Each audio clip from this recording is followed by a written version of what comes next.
You know how when you're drunk, you don't think you're as drunk as you are?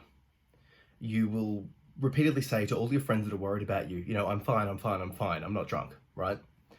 And they can clearly see that you are drunk. And when you wake up in the morning, you'll be like, man, I was so wasted. But at the time, you don't see it. And part of the reason you don't see that you're drunk or you can't see it at the time is because the thing itself, the thing that's judging your drunkenness, is itself drunk. That's obvious, right? But let's apply that to faulty or damaged or, mental illness in terms of thinking patterns. I'm speaking from personal experience with this one. I've got a diagnosis of borderline personality disorder or complex PTSD. It's very similar. In fact, there's a suggestion that it's basically the same condition. Women typically get diagnosed with BPD and men with complex post-traumatic stress disorder. Regardless, what this does is when I'm in a bad mental state, when I'm not coping, my thinking patterns become not functional. They become very, very just bad. Like I don't have the words to explain it other than I'm not thinking logically. I'm not thinking rationally. There's a lot going on. Let me break this down for you. There's a couple of things that will typically happen. There's a aspect of black and white thinking, i.e. it's either this or that. Very diametric. They're either awesome or they're terrible. They're either being lovely or they're being, rude or, vindictive.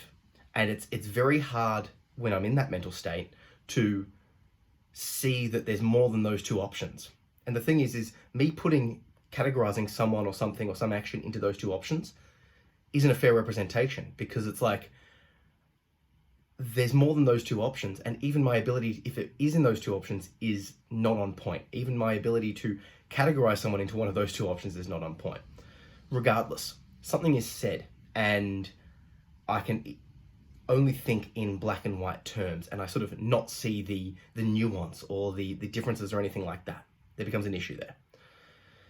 Another thing that happens is I will interpret things in the worst way possible. So take tone of voice or body language or facial expressions. Depending on how things are said or the way things are said or the context of how things are said, you can interpret things differently, right? Now that's just common. If I speak like this or put tones of different inflections, you will interpret what I'm saying a bit differently. What happens when I'm in a bad mental state is that I interpret it in the worst way possible. And this is happening simultaneously, and this is continuing to happen. So then add to that the fact that I know that I'm doing this, that I know that I'm thinking in these disturbed ways that isn't fair to the other person or fair to myself, or just isn't a true read on the reality of the situation. I know that this is happening. But if I attempt to bring it up with the person, if I attempt to talk about it, I have to start using examples and risk causing a fight or an argument, i.e. creating the disturbance that I'm trying to avoid by recognizing the problem. So there's this trapped feeling, this feeling of like, well, I'm interpreting things wrong. I know I'm doing that, but it feels very much like they are being rude to me, but I can't break out of this. And if I bring it up, then they'll think that I'm attacking them. And I sort of am attacking them because I know that I'm going to be saying things that are unfair. But unless I bring it up with them, I can't untie this knot. It's a mess. And it's very trapping. When I'm in this mental state, it's like I shut down because I don't want to open up. I don't want to talk, because if I start talking, I'll inevitably bring back stuff or be rude in a way. The problem is it leaves me now going, well, okay, maybe I can't trust my initial reaction. I'm thinking this person's being rude to me. I'm thinking they're being attacking to me, but I shouldn't trust it. But then if I don't trust myself, that's terribly depressing and hauntingly just wrong, because it's like, imagine not being able to trust your initial reactions or any reactions that you have. It feels very trapping. This is something that I've been battling with. I recently released a new book, and I'll talk more about it as it comes along. It's called Words on a Page, Killing My Inner Demons Through Poetry. This was an act of writing therapy, and every time I release a book like this, it unlocks a bunch of dissociation. Basically just sort of like cleans a wound off and leaves me raw. This time, the wound was cleaned and it left me feeling depressed and angry like I haven't felt for years. And then on top of that, these issues came to mind, these BPD thoughts, for lack of a better expression. So I was left going, oh my God, I haven't felt like this in years. This is so overwhelming and the emotionality is just so strong. I felt trapped for like a couple of weeks. And if you've been following me on social media, you'll see the stuff that I've been talking about over these last couple of weeks. Lots of pain. I haven't been able to exercise. I've just been feeling just angry, and angry in a way that just feels primal, like I'll never feel calm again. Angry at the people from my past, angry at myself, trapped, confused, but then also trapped further because I know that if I start talking about the stuff that I'm feeling, I'll bring up the past anger and apply it to the person that I'm currently talking about, right? So it's this massive trap. So how do I deal with it? How did I deal with it? The prime thing that helps me is meditation, is mindfulness, is becoming present in the moment. Because what I realized, and this is through talking with my partner, she was like, perhaps that whole, BPD thoughts, the black and white thinking, the feeling trapped, the thinking the worst, the misinterpreting tone, the anger, the rage, all that sort of stuff is an expression of being triggered by the past. Now, I've gone through a couple of significant triggers recently, and when I started looking at those symptoms from the mindset of being triggered, it started to make a lot of sense. Because when I'm being triggered, my brain just sort of spirals out of control. So when I say I'm meditating, it helps me to step back and sort of see a bit more of the reality of what's actually happening, as opposed to what my brain is thinking is happening.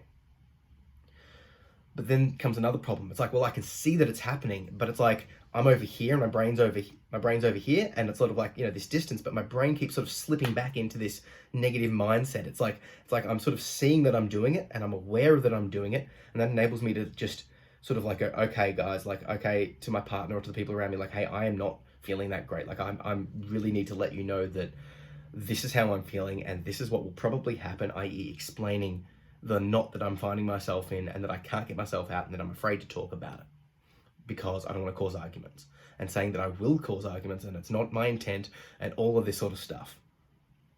Okay, so now I can explain that, and that helps to alleviate some of that burden on other people. What I do realize, and what does help, and if you've got someone in your life that can give this to you, love and hugs. Talking about it and trying to deconstruct that knot with words and logicking and all this sort of stuff doesn't make sense. My brain shuts down. The ability to talk shuts down. And this is a common factor with post-traumatic stress disorder. You lose the ability to move and you lose the ability to talk, like biologically, as in those parts of the brain shut down. So talking through doesn't work because you're also, when they're talking, you're misinterpreting tone, you're feeling accused. It's a mess. So what does work? Just hugs and love. just hands on the heart, hand on the head, and just 5, 10, 20 minutes of just hugs.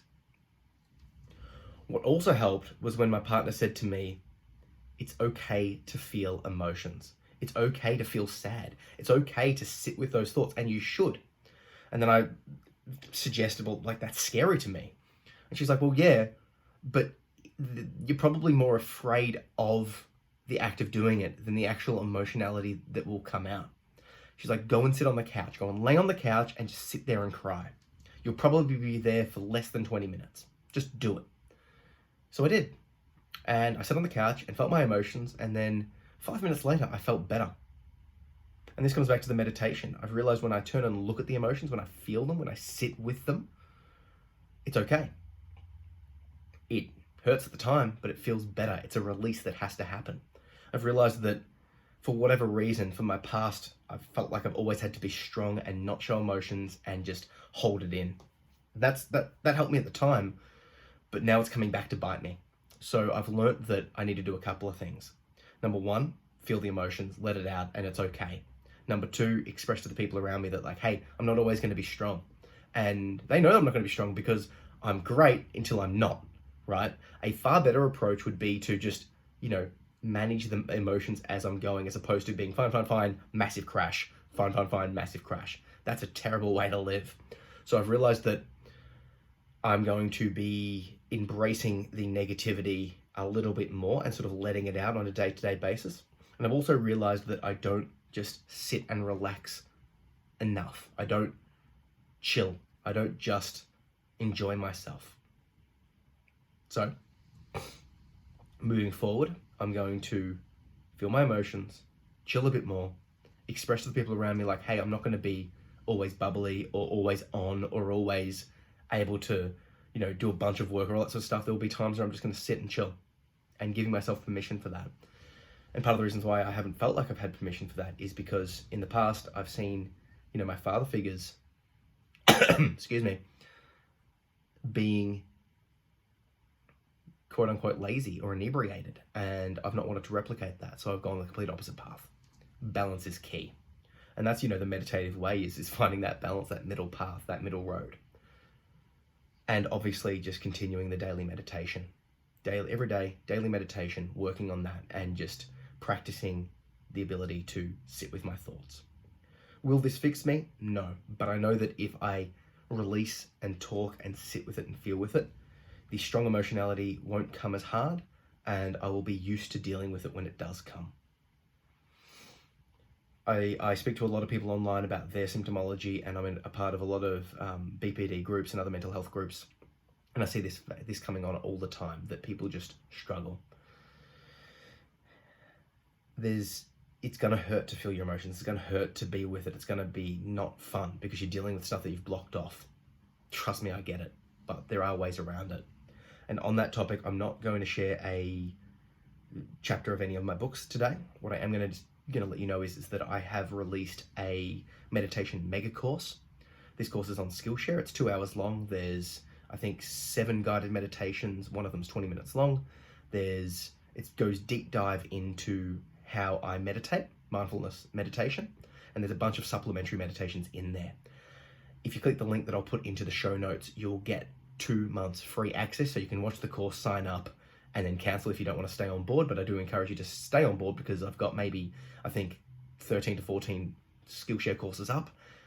A lot of the stuff that I'm covering in the podcast in a deep dive format, so check it out. And I'm learning a bunch of stuff from, for how to write and a whole bunch of other things on there. So if you want to learn to meditate, if you think that you're struggling with the sort of the thoughts and the processes that I described in this podcast, meditation is key. Because I tell you what, if I didn't have a history and practice of meditation, what I've gone through could have cost me a lot more than just a week or two of mental health.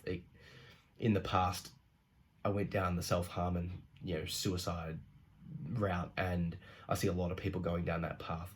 I strongly suggest that mindfulness meditation, if you can relate to these thoughts and feelings, would be for you. Alongside exercise, alongside talking therapy, of course, and medication if you need it. But it's something that you can do daily to start working on that. So if you're interested, meditation mega course and a bunch of other stuff that I've got out there, click the link down below, 2 months free access. So there's really no reason not to sign up. And on a side note, if you're liking what I'm doing here, it's a great way to support what I'm doing, because all of the minutes watched gives me a little bit of kickback. That gives me a bit more time to be able to make more podcasts, blogs, videos, Skillshare courses, all of that sort of stuff. So help me out, help yourself out. And yeah, if that's too much, or you're not interested or anything like that, or you think this course, this podcast will help you, share it with your friends, link them, share it on your social, say, hey, you've described some of these things. Is this what you're going through? Check this out. Because I know that when I feel alone, when I feel like there's no one else that can understand these thoughts, that's even more crushing. But when I speak to people online or in person that have had similar thoughts to me, that are going through this sort of stuff, and I see that they're going through it and they're working through it and they've got their own path through it, it really does help. So yeah, hope you're enjoying the podcast. Hope you enjoyed the Skillshare course. Click that link, share this podcast. Catch ya.